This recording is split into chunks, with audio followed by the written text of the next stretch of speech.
Boa noite, queridos. Tudo bem? Animados? Então, está bom. Muito feliz. Agradeço mais uma vez por estar aqui, viu, pastora Raquel, pastor Caio, todos os líderes dessa igreja. De fato, viria ao Brasil por compromisso profissional. Uma pessoa que me conheceu esses dias falou assim: a senhora é doutora, pregadora, o que faz da vida? Falei assim: olha, eu sou doutora por título, né? Mas gosto de servir a igreja de Deus também. Trabalho, falei assim: olha, o que você vê no YouTube, as pregações, é a ponta do iceberg do que eu faço, porque eu trabalho, né? Eu tenho outras atividades como neurocientista, como professora, como mãe, como esposa. Mas é sempre muito bom quando existe a possibilidade de abrir a palavra de Deus, porque, na verdade, o que temos de mais importante na vida é sermos servos de Deus.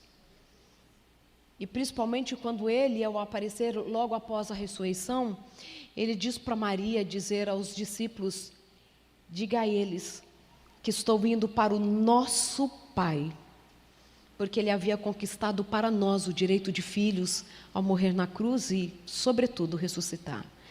Então nos tornamos servos de Deus e nós somos filhos de Deus.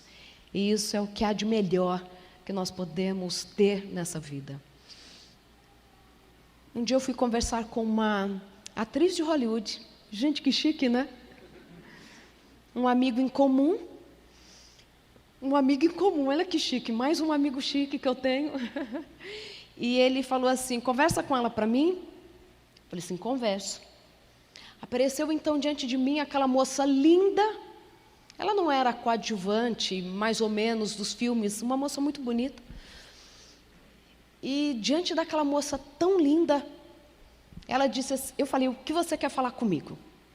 Ela disse assim: doutora, minha vida não tem muito sentido. Ela falou assim: as pessoas falam que eu sou bonita, mas eu não vejo isso no espelho. Eu assim me segurando para não manifestar a inveja, porque não é de Jesus. Eu quase falei assim: não é mesmo não, moça, assim você passa meio despercebida na multidão. Aí você se concentra, fala: sou de Jesus, convertida, tem que deixar a moça ser bonita, reconhecer isso. E aí eu disse assim: você não acha que você é bonita? Por que você acha que você não é bonita? Pelo que as pessoas dizem? Ela falou assim: do contrário. Todo mundo fala que eu sou muito bonita, não é à toa que eu estou em Hollywood. Nossa, eu tinha que esfregar isso na minha cara. Aí eu falei assim: então as pessoas dizem que você é bonita. Sim, dizem que eu sou muito bonita. E ela de fato é muito bonita. Então, quando você me diz que você não se acha bonita, quem que te falou que você não é bonita? Seu pai, sua mãe? Porque psicólogo tem isso, né? Tem que ter defeito no pai e na mãe dos outros, né? Parece que a gente fica procurando onde os pais erraram, não é isso? Eu falo isso na Liberdade porque a minha graduação é em psicologia, né? E aí eu falei assim: não, do contrário. Já me fizeram essa pergunta, já procurei lá atrás a minha relação com meu pai e é tudo certo lá em casa, está tudo certo. Eu falei assim: de onde então vem essa sensação de que você é feia? Ai, os homens só aproximam de mim porque sabem do lugar que eu ocupo na sociedade, então é muito chique desfilar comigo em Hollywood e tal. Eu falei assim: então de onde vem? Ela falou assim: não sei de onde vem, só sei que eu não me aceito. Tem uma sensação ruim aqui dentro de mim. Eu não me acho bonita, eu não me acho inteligente, eu não me acho nada. E ali, lógico, conversamos por um tempo, conversamos umas outras vezes, eu tenho o WhatsApp dela. Gente, é muito legal. Depois a gente acostuma com isso, né? Quando eu tiver mais amigos assim. E aí, eu estava pensando nisso hoje, novamente. Sabe, quando nós vamos para o livro de João, Evangelho de João, capítulo 6,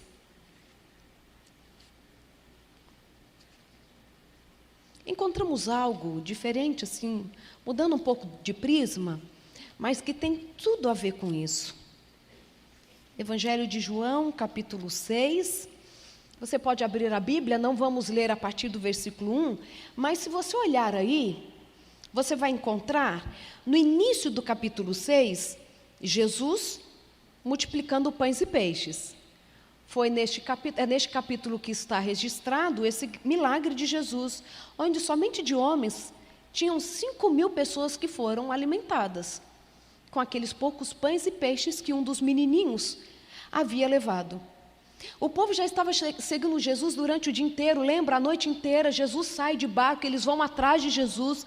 Jesus queria se retirar para poder descansar, ele queria ir em um lugar a sós com os seus discípulos, mas a multidão começa a segui-lo, e a Bíblia fala que ele ficou com tanta dó daquela multidão, que ele decide então ficar ali com eles, só que o tempo estava passando, aquele povo com fome, e aí Jesus fala para os seus discípulos, dá comida para o povo.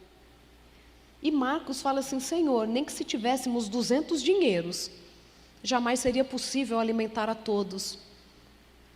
E aí então ele vem com um menino que trazia um lanchinho. Se a gente falasse só desse lanche, uma mãe preocupada mandou comida para o seu filho. Talvez o encontro com Jesus era curto, mas ela falou assim, vamos prevenir? Aquela coisa que a gente vai sair, tá um sol e a mãe faz a gente levar guarda-chuva. E você já viu o que aconteceu com você o dia que você não quis levar o guarda-chuva, né?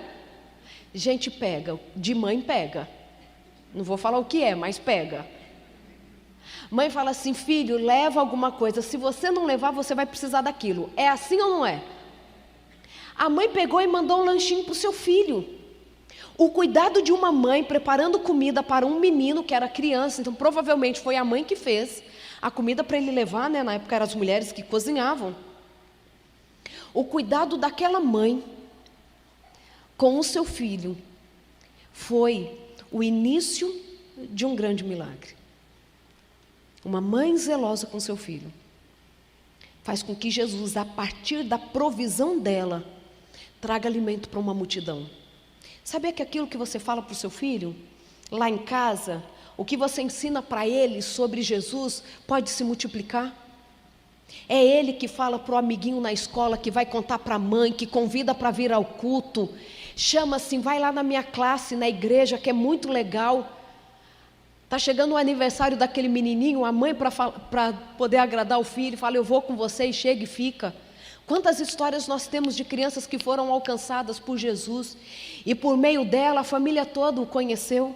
Já escutaram dessas histórias?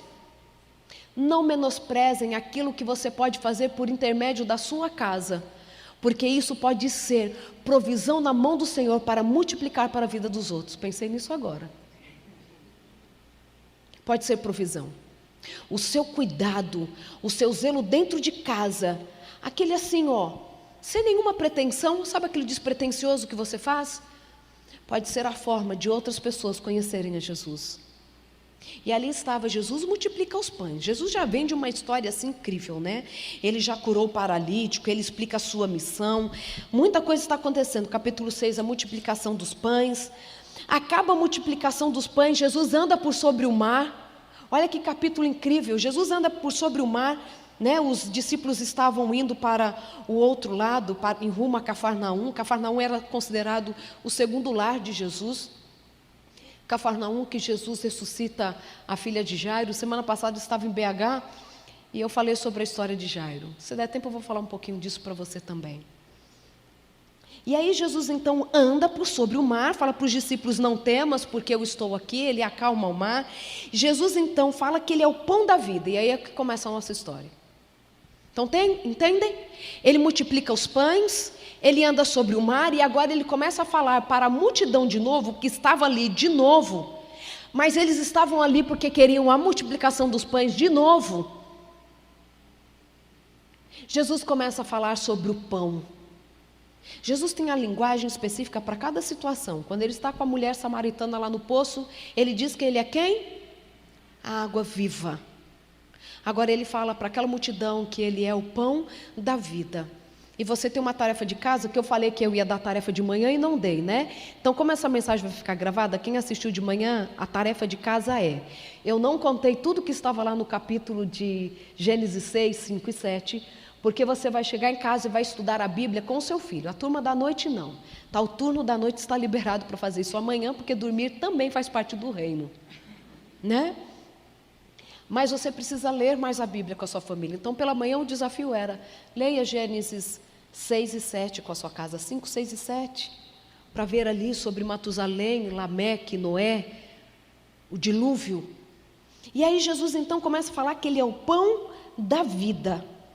Se você vai lendo aqui a partir do versículo 22, nós vamos ficando impressionados, porque Jesus se declara publicamente, explicitamente como Deus. Jesus sempre fugia dessa questão, né? Ele sempre fugia. Mas aqui ele está falando assim: eu sou o pão da vida que deveria descer do céu. E a obra é esta, que vocês creiam em mim. O Pai me enviou para que vocês creiam em mim, porque eu sou aquele que deveria vir. Eu sou o pão da vida. Ele se declara como Deus, como Messias, sem nenhum rodeio, para toda aquela multidão. E é tão lindo que ele vai contando isso, e ele vai falando assim: olha, aí ele vai falando que ele é o pão da vida, que ele é o pão da vida. Aí Jesus, o povo fala do maná, Jesus fala: olha, eu sou muito mais do que maná, porque o pão de Deus, versículo 33, é o que desce do céu e dá vida ao mundo. Então lhe disseram: Senhor, dá-nos sempre desse pão. Aí no versículo 35 é que Jesus fala: declarou-lhes, pois, Jesus: eu sou o pão da vida. O que vem a mim jamais terá fome, e o que crê em mim jamais terá sede. É tão lindo, versículo 37, todo aquele que o Pai me dá, esse virá a mim, e o que vem a mim, de modo nenhum lançarei fora. Olha que coisa linda. E Jesus estava falando. Mas quando a gente já vai para o versículo 60, em João mesmo, capítulo 6, muitos dos discípulos, tendo ouvido tais palavras, disseram: duro é este discurso, quem o pode ouvir? Eu fico boba com esse comentário. Não é? Jesus está falando que Ele é o pão da vida, que a plenitude dos tempos chegou, que Deus o enviou, que aquele que vier a Ele jamais lança fora, que Ele é o pão da vida que vai saciar a nossa fome e que Ele é a água que vai saciar a nossa sede de forma definitiva. Ele está se revelando, falando assim: aquilo que vocês esperavam acontecer se cumpre agora diante de vocês. E aí alguns discípulos que seguiam ele falam assim: nossa, que duro discurso, né? Quem pode aguentar isso? Claro que Jesus aí no meio do tempo tem uma discussãozinha com os judeus, para variar, né? Para não sair do costume. E aí eles falam: que duro discurso. Eu até agora estava lendo ficando maravilhada. Aí eles vêm e falam assim: que duro discurso. Versículo 61, mas Jesus, sabendo por si mesmo que eles murmuravam a respeito de suas palavras, interpelou-os: isto vos escandaliza? Que será, pois, se virdes o Filho do Homem subir para o lugar onde primeiro estava? Ele continua se declarando Deus, se revelando. O Espírito é o que vivifica, a carne para nada aproveita. As palavras que eu vos tenho dito são Espírito e são vida. Contudo, há descrentes entre vós, pois Jesus sabia desde o princípio quais eram os que não criam e quem o havia de trair. E prosseguiu: por causa disto é que vos tenho dito, ninguém poderá vir a mim se pelo Pai não for concedido. Eles sabiam que existiam muitas pessoas entre os seus discípulos, que eram muito mais do que os 12, que não acreditavam nele. É tanto que numa outra passagem nós vemos Jesus fugindo da multidão, num outro milagre dele, e ele foge porque o povo queria fazer rei, porque ainda não haviam entendido o reino de Deus. Queriam simplesmente que ele os livrasse do jugo dos romanos. Queriam um rei terreno, enquanto diante deles estava aquele que poderia trazer para eles solução eterna. Se contentando com pão, enquanto ele estava ali para oferecer a árvore da vida para eles. Encantados com palavras lindas, sendo que ele estava ali para revelar a face do Pai. E eles estavam escandalizados. E aí vem uma das partes mais lindas para mim da Bíblia. Versículo 66. À vista disso, muitos dos seus discípulos o abandonaram e já não andavam com ele. Não é essa parte bonita não, viu? É depois disso. Então perguntou Jesus aos 12: porventura, quereis também vós retirar-vos? Aí a resposta de Pedro é a coisa mais linda desse mundo. Você fica encantado assim quando você lê a Bíblia? Que eu acho a coisa mais linda. Respondeu-lhe Simão Pedro: Senhor, para quem iremos? Tu tens as palavras da vida eterna. E nós temos crido e conhecido que tu és o Santo Filho de Deus. Para mim é uma das passagens mais lindas. Mas o discurso de Jesus não era o mesmo? Os discípulos, os 12, principalmente Pedro, que faz essa declaração, não estava ali junto com os outros, escutando o mesmo discurso de Jesus? Por que que um grupo diz assim: nossa, que palavras duras, quem é capaz de suportar esse discurso? Enquanto Pedro fala assim: não, Senhor, para quem iremos se somente tu tens as palavras da vida e nós sabemos que tu és o Santo Deus, e algumas versões falam o Santo Filho de Deus. O discurso o mesmo, o Jesus o mesmo, duas interpretações.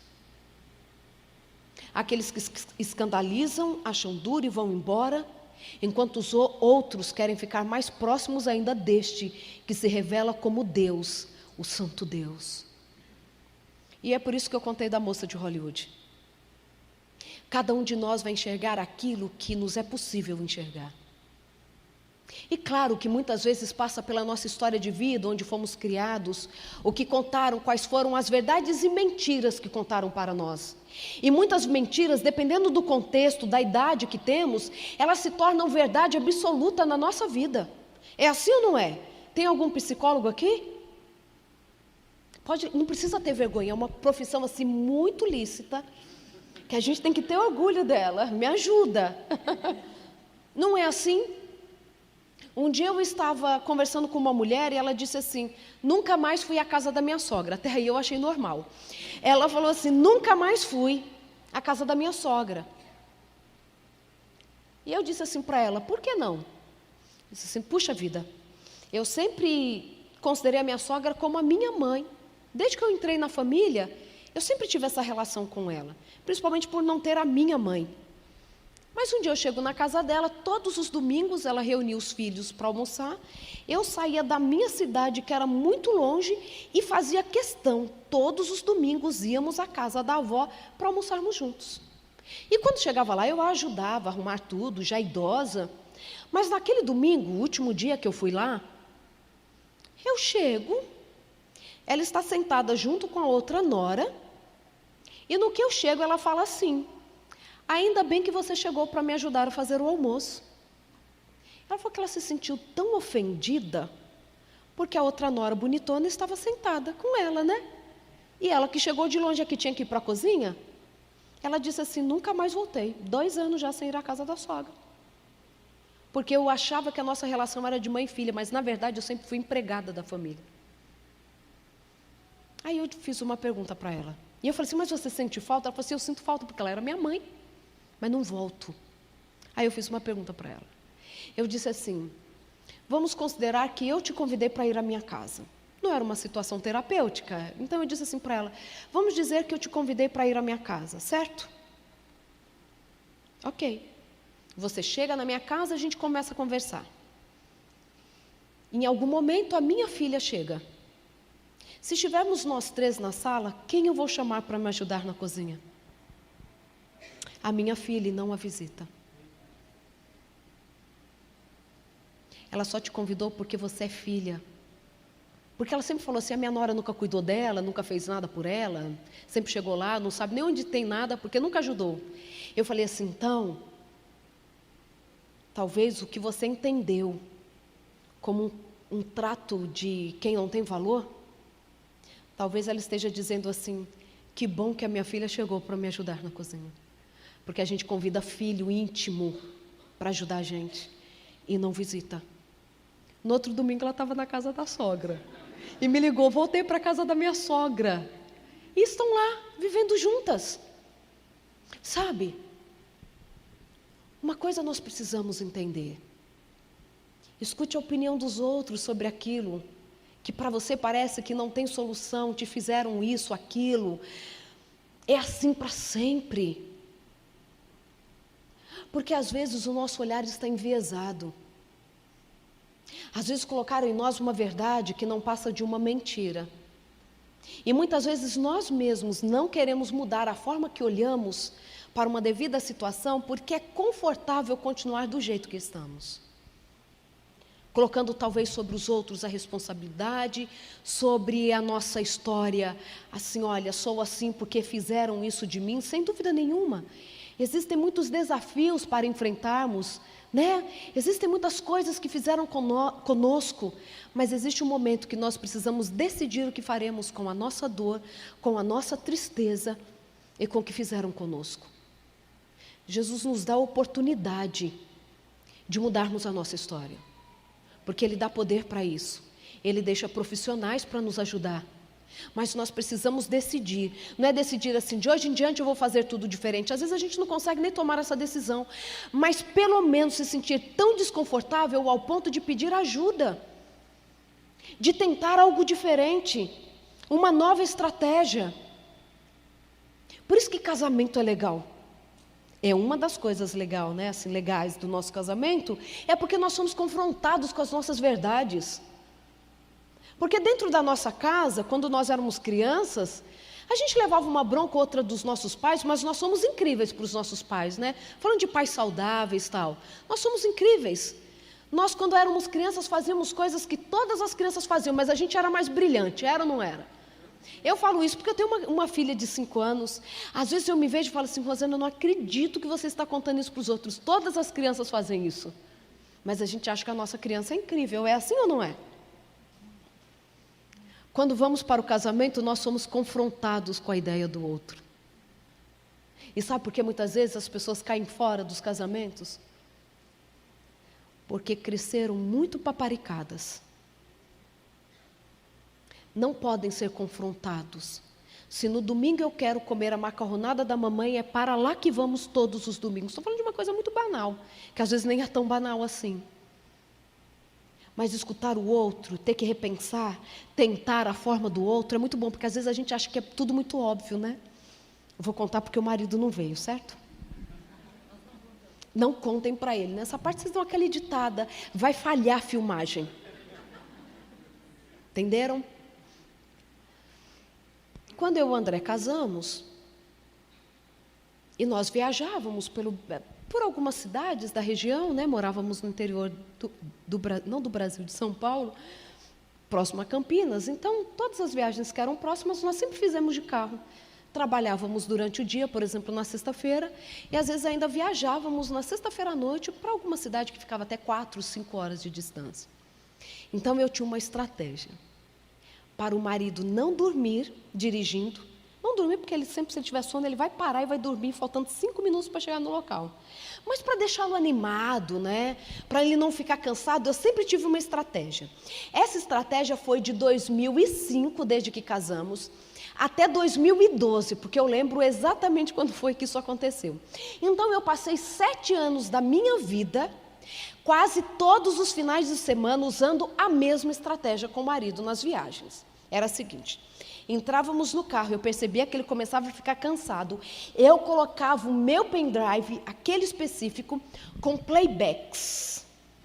E eu ia cantando. Porque eu ainda inventei que eu sou primeiro soprano. Então era só no agudo. Não sei aqui quem conhece a Alessandra Samadello, uma cantora mais antiga. Eu sempre cantei só Alessandra Samadello, porque aqueles assim, sabe, quase lírico. Eu colocava a Alessandra e ia 2, 3 horas cantando.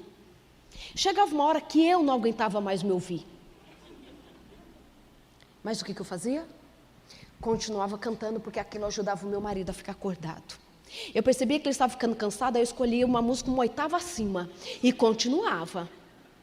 Aí nós estávamos fazendo essa viagem, lembro até hoje, para São João da Boa Vista, umas 3 horas de viagem. Eu estava muito cansada naquele dia, mas eu estava ali, firme no meu propósito. Enquanto ele dirigia, eu cantava. Aí uma hora, o André pegou e falou assim: Zana, você se importa se abaixar um pouquinho o playback? Eu já não aguentava mais cantar. Aí eu falei assim: marido, se você preferir, eu até desligo. Não estava aguentando mais estar naquele posto. Ele falou assim: sério, Zana? Eu falei assim: sério, você quer que desligue? Ele: por favor. Aí eu falei assim: você cansou? O que foi? Ele falou assim: Zana, eu nunca tive coragem de te falar isso. Mas quando você canta, me dá sono. Gente, foram 7 anos cantando todo final de semana. 7 anos. Eu sabia aquele pendrive de cor, de trás para frente. Cada agudo, cada coisa eu sabia. Aí eu entendi uma coisa, a partir de algo tão simples, né? Que nem tudo que é óbvio para mim é óbvio para o outro, nem tudo aquilo que eu acho que é bom, o outro vai achar que é bom, e nem tudo aquilo que eu estou fazendo eu preciso fazer daquele jeito. Mas quem dá esse discernimento, pensando na nossa vida espiritual, é Cristo. Mas depende do que a gente está escutando dele. Com que ouvidos estamos escutando a palavra dele.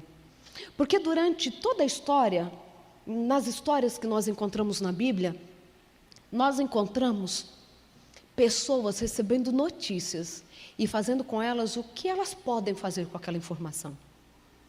Algumas dessas notícias, o povo já saiu do Egito, já atravessaram o Mar Vermelho. Tem noção do que é isso? Atravessaram o Mar Vermelho em terra seca. E o que eles vão reclamar? Eles não aguentam mais comer o pão dos anjos. Coisa sem graça. Meninas, pensem no privilégio de, com um único ingrediente, você fazer bolo, pão, assar, comer cozido, comer cru. Porque se tem uma coisa, não sei se para você, que para mim é uma tortura. Gente, eu estou me revelando demais nessa noite, estou me sentindo muito íntima, viu? É se você tem a obrigação de escolher cardápio em casa todo dia. É ou não é? O que, não é. Algumas pessoas não sabem o que é isso, mas você pensar no que vai ter de comida, não é demais. Gente, elas não precisavam pensar nisso. Era só pegar e falar assim: hoje come cru, hoje assado, cozido, bolo, era tudo com um ingrediente só. E o que eles reclamam? A gente está sentindo falta de cebola e melão. Tem coisa pior na vida do que cebola e melão? A Angelina até hoje não sabe que eu não suporto melão, porque ela gosta, então eu falo assim: filha, é maravilhoso mesmo. Eles estão reclamando de cebola e de melão, enquanto eles têm o pão do céu para comer. Onde o seu olhar está fixado? O que você está olhando a partir das suas experiências? Mas eles atravessam lá, aquela geração toda morre, porque não acreditaram em Deus, não entenderam o plano da salvação. Eles não aceitaram a libertação. Estavam livres com mente de escravos. Porque o pão e a cebola eles ganhavam, mesmo que fosse abaixo de açoites. Eles não aceitaram a libertação. Tinham mente de escravo. Ainda preferiam um bezerro de ouro, enquanto podiam ver a nuvem de um Deus sobre o Monte Sinai. Moisés desce com o rosto resplandecente. E eles assim, com uma figura lá do Egito, já que fomos abandonados por Moisés. E quando Josué então vai entrar na terra prometida, 40 anos depois, eles atravessam o mar, o rio Jordão, mais um milagre de abertura do mar, né? Um rio se abre mais uma vez para provar que o Deus que guiou no começo é aquele que vai conosco até o fim, que está conosco até entrarmos na terra prometida. Queridos, isso precisa aquecer os nossos corações.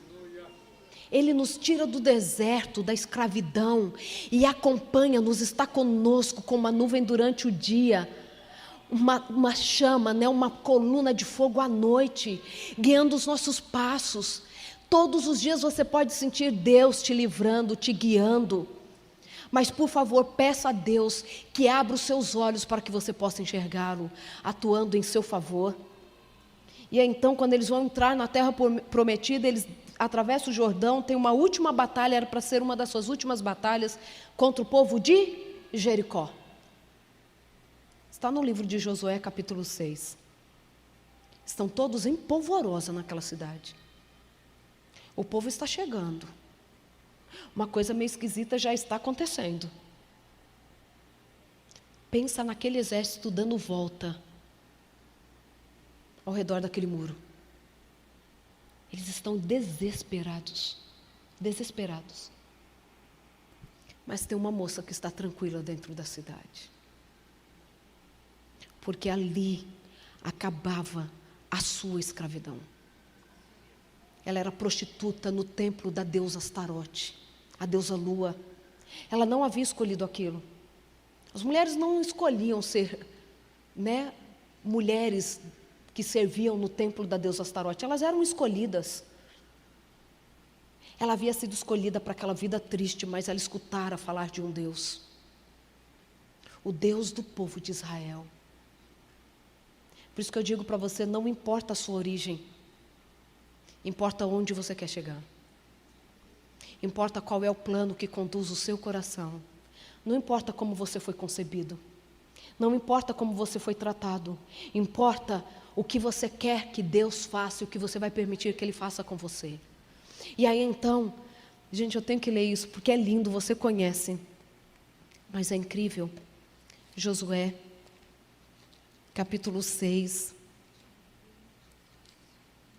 É uma das mais lindas declarações de quem é Deus, de uma mulher que só havia ouvido falar sobre Deus. Deixa eu ver se eu acho aqui para vocês. Quando os espias chegam, é ainda antes desse capítulo, é no capítulo 2 ainda. Quando os espias chegam na casa dela, e aí ela faz aquela declaração sobre Deus. Deixa eu ver se... 2:9, Obrigada. E ela disse assim: pensei que o Senhor vos deu esta terra, e que o pavor que infundes caiu sobre nós, e que todos os moradores da terra estão desmaiados, porque temos ouvido falar que o Senhor secou as águas do Mar Vermelho diante de nós. Gente, já faziam 40 anos que o mar já havia sido que Deus havia secado o mar. Mas ela ainda lembrava do que todo mundo falava. Deus havia feito aquele mar ser aberto e o seu povo passou por meio dele. Já havia 40 anos que isso já havia acontecido. Nem sei se Raabe era nascida quando isso aconteceu. Provavelmente não. Ela ainda vai casar, ela ainda vai entrar na genealogia de Jesus. E ela fala assim: Ele secou o mar vermelho diante de vós, quando saíeis do Egito. E também o que fizeste aos reis dos amorreus, Seom e Og, que estavam além do Jordão, os quais destruístes. Ouvindo isto, desmaiou-nos o coração, e em ninguém mais há ânimo algum por causa da vossa presença. Porque o Senhor, vosso Deus, aí é lindo demais, é Deus em cima nos céus e embaixo na terra. É o Deus de todas as coisas, que está em cima e embaixo, circunda a todos nós. Nós temos ouvido a falar desse Deus, e é por isso que o nosso coração está desmaiado de pavor. O povo todo está em polvorosa, não sabe o que vai fazer. Mas eu sei o que eu vou fazer. Eu vou clamar por misericórdia. Ela sabia que ela não tinha direito. Ela sabia que ela não tinha direito. Ela fazia parte do povo que ia ser destruído, mas eu acho que nessa história toda ela escutou falar sobre Caleb, que estava ali, também junto com o povo, circundando a cidade. Caleb também não era do povo de Deus. Juntou-se com o povo de Deus para essa caminhada. Caleb era a prova para Raabe de que ela também poderia ser aceita no meio do povo de Deus. E ela fala assim: rogo-vos, pois, que vocês me jurem que quando vocês entrarem aqui, vocês salvarão a mim e a minha casa. E eles dizem assim: se você colocar uma fita escarlate na sua janela.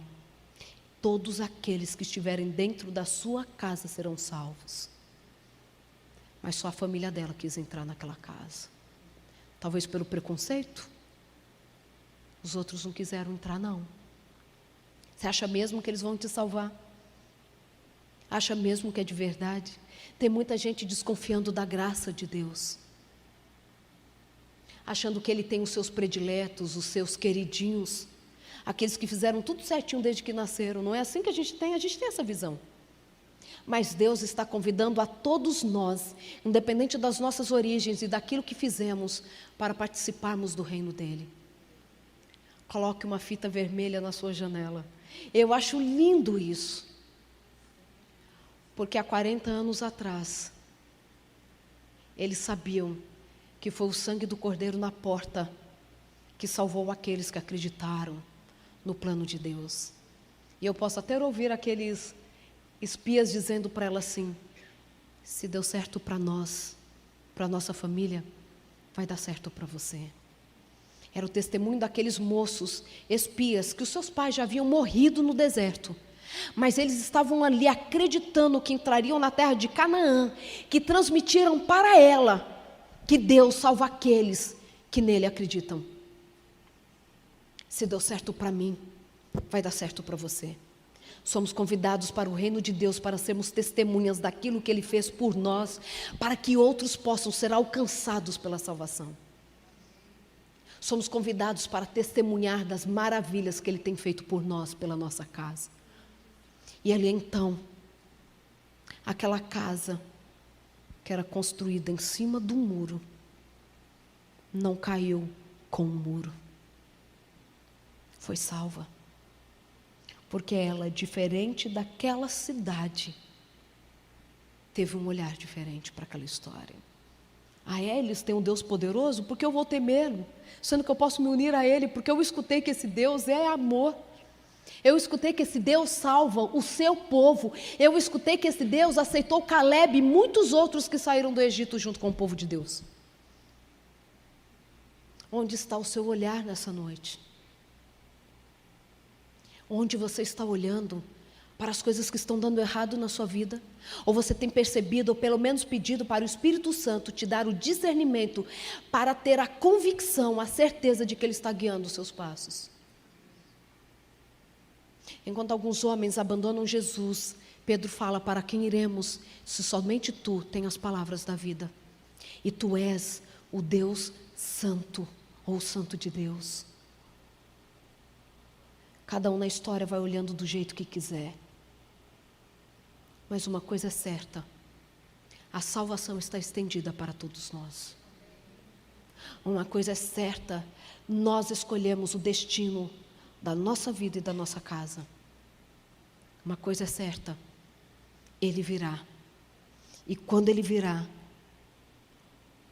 Ele encontrará apenas dois grupos: dos salvos e dos perdidos.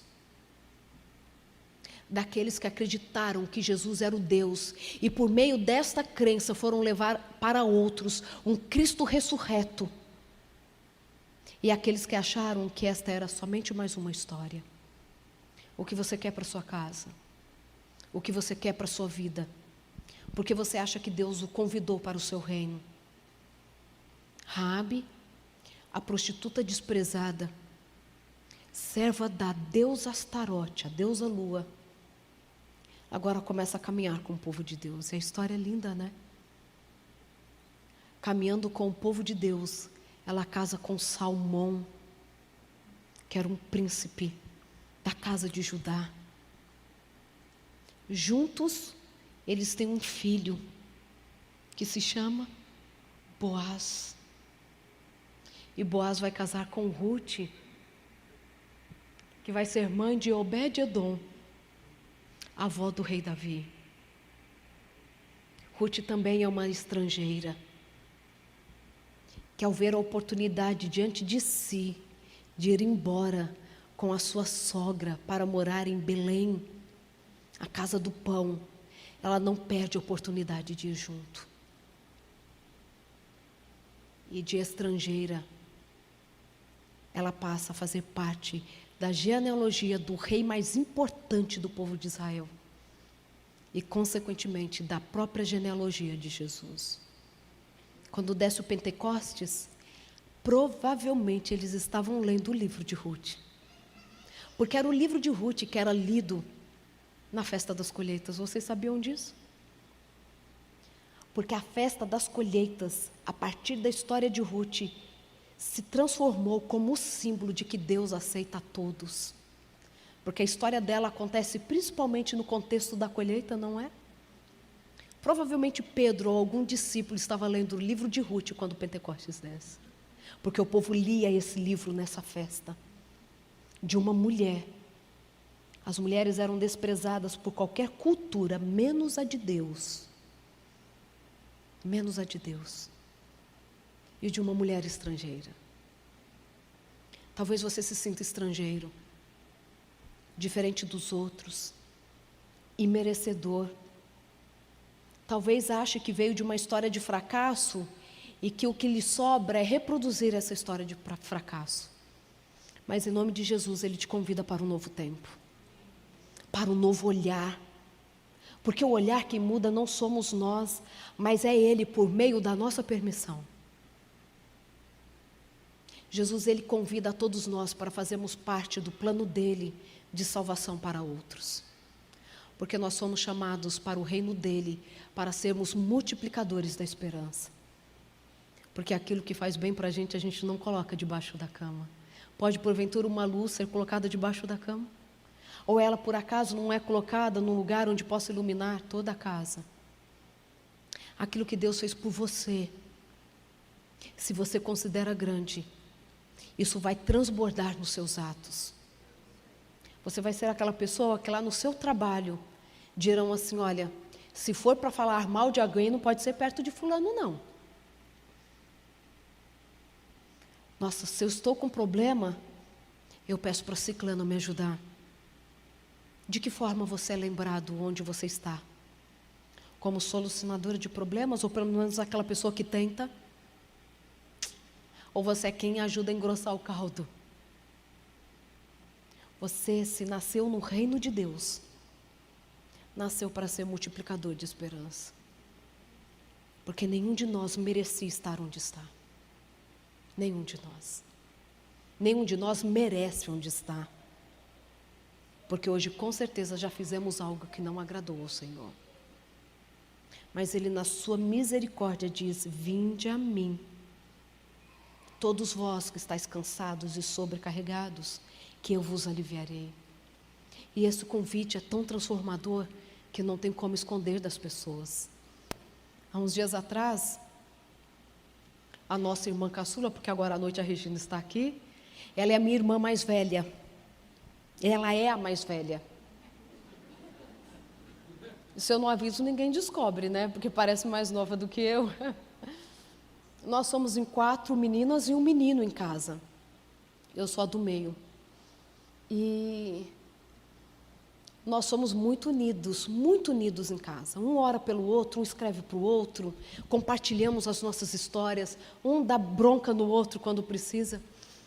E há uns 20 dias atrás, a nossa irmã caçula, que escreve muito bem, que prega muito bem, ela me ligou e disse assim, Zana, eu estou orando por você. Eu estou orando por você. E ela disse assim, eu quero que você saiba que eu reservei o dia de amanhã para jejuar por você. E jejuar pelo seu ministério. Ela disse assim, saiba que você tem a nós para orar por você. Que você está cercada, protegida pelas nossas orações. E no outro dia, assim que acordei, ela já havia me mandado uma mensagem. Posso ler para vocês? Eu tive até que publicar no meu Instagram. Olha o que ela me escreveu. A bênção do Evangelho não está nos bens que teríamos por direito em conquistar, ou nos aplausos que o mundo poderia conceder. A bênção do Evangelho está na vida transformada e na promessa do Eterno que, quando o Evangelho for pregado a todos, viria o fim. O fim virá para os bens terrenos, para as coisas boas ou não desta terra, mas não haverá fim para contemplar a beleza da transformação do pecador a servo, de impuro a santificado, de corrupto a incorruptível. Não haverá fim para contemplar os frutos de uma vida dedicada ao Eterno. Frutos estes regados pelo poder do Espírito Santo, de uma forma sublime que converte o coração do mais vil pecador. Pois no reino de Deus não haverá fim para bondade, amor, paz, felicidade. Vidas transformadas, resgatadas, é a missão que Deus compartilhou para aqueles em que Ele confia. O Eterno confiou nesta parceria com você e te entregou embrulhado, em papel de presente, a vida de muitas preciosas pessoas para Ele, sabendo que você as amaria, cuidaria e levaria para eles a palavra do Eterno. Pregue até que Ele venha, e então receberás a coroa da vida eterna. E nunca mais haverá fim para contemplar a face do Criador. Oro para que o Eterno te abençoe e te guarde. Sabe? Não haverá fim para a bondade, para o amor e a felicidade. Aquilo que temos que enfrentar aqui ainda vale a pena.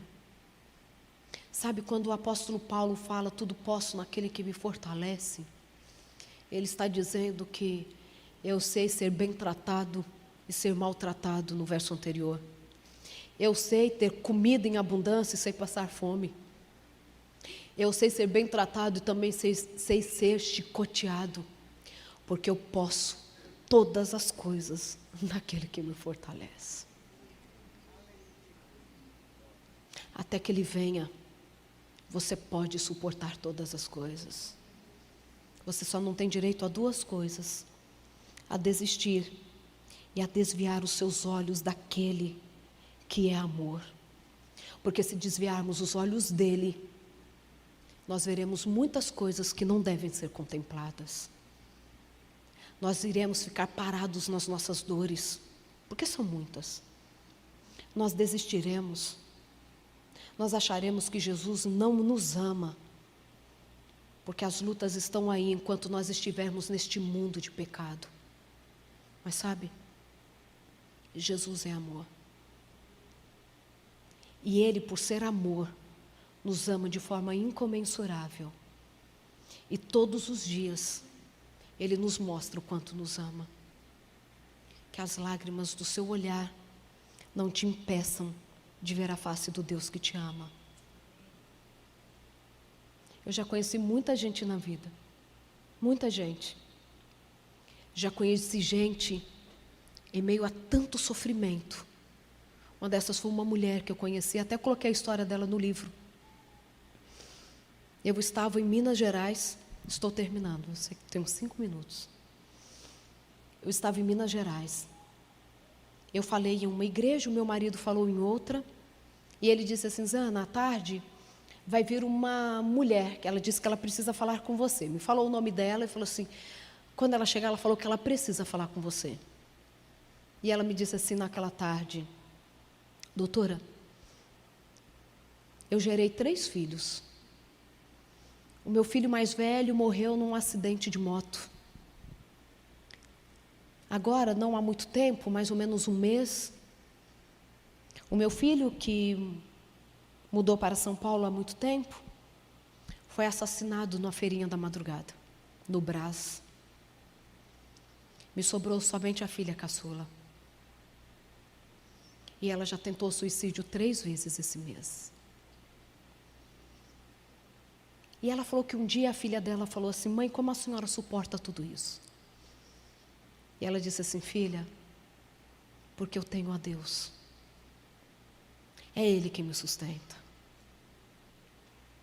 Eu estava numa outra ocasião, numa cidade aqui do interior de São Paulo, e o casal de amigos que me convidou para estar ali, diz assim: hoje à tarde nós precisamos ir em uma casa. E eu fui com eles, não me contaram. Quando cheguei lá, uma casa muito bonita, com muitos quadros assim, com fotos pelas paredes, e eu disse assim: que crianças bonitas, são seus filhos?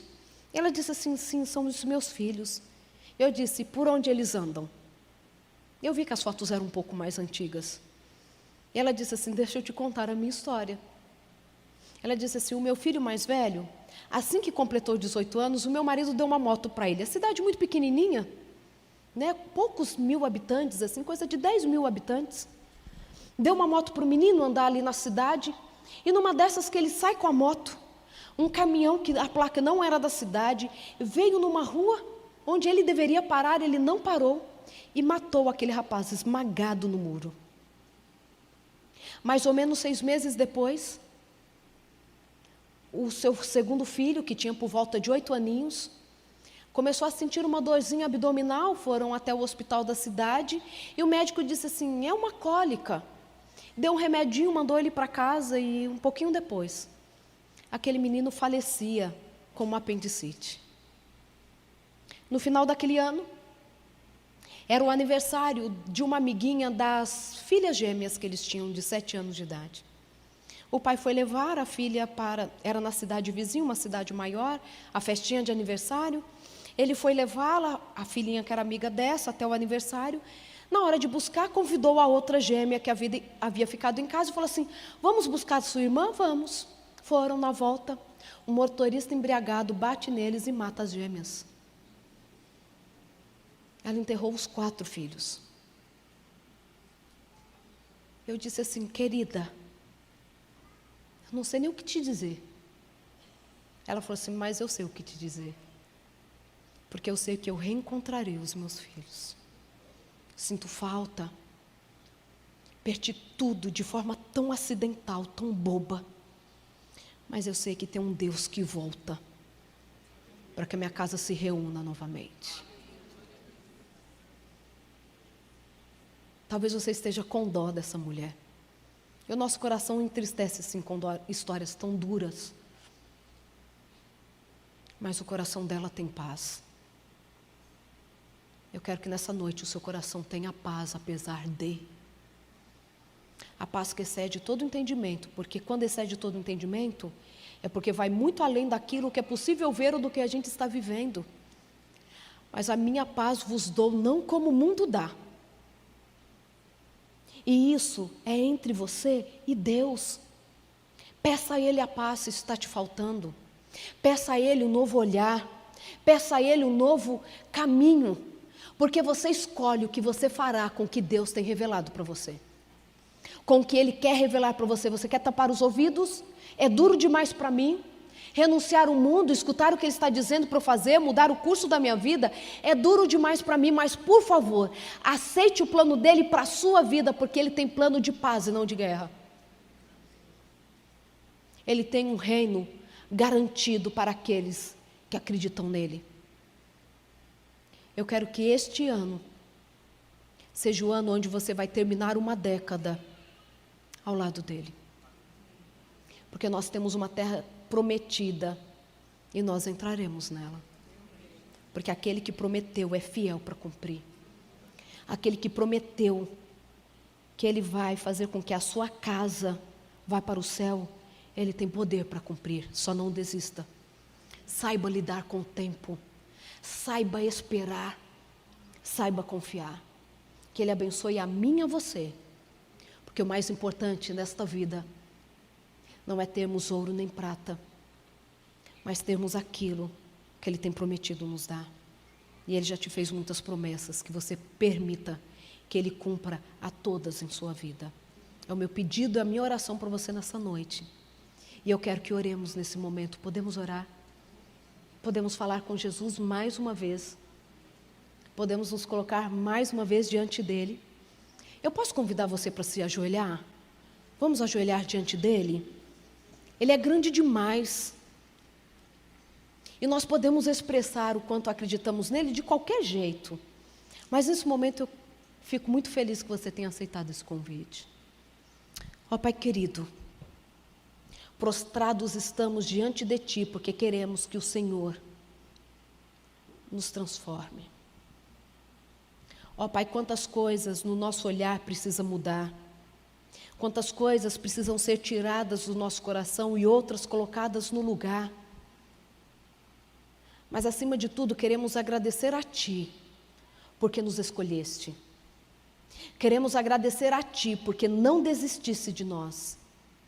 Queremos agradecer a Ti, porque insistes em ter-nos perto de Ti. E, sobretudo, agradecemos pelo dom da vida que foi concedido a nós por intermédio do sacrifício de Jesus. E é vida eterna. E enquanto esta vida não chega, queremos viver a vida em abundância que foi prometida por nós, para nós, por meio do Teu Filho. Eu vim para que tenham vida e a tenham em abundância. Ó Pai, a vida abundância é muito além daquilo que muitas vezes as pessoas acreditam.